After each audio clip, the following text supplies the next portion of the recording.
I'll do my best to demonstrate this one-handed. This is the guts of what's going to be a pendant for the CNC. Have a display, have the rotary encoder, and of course the microcontroller, and some buttons wired up over here. If I press this button, we can change the axis that we work on.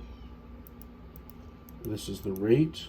So for example, let's work on X. Oh yeah. And I can switch it here. That's the axis, that's the rate. We can change this by 0.1, and we can do it again, of course.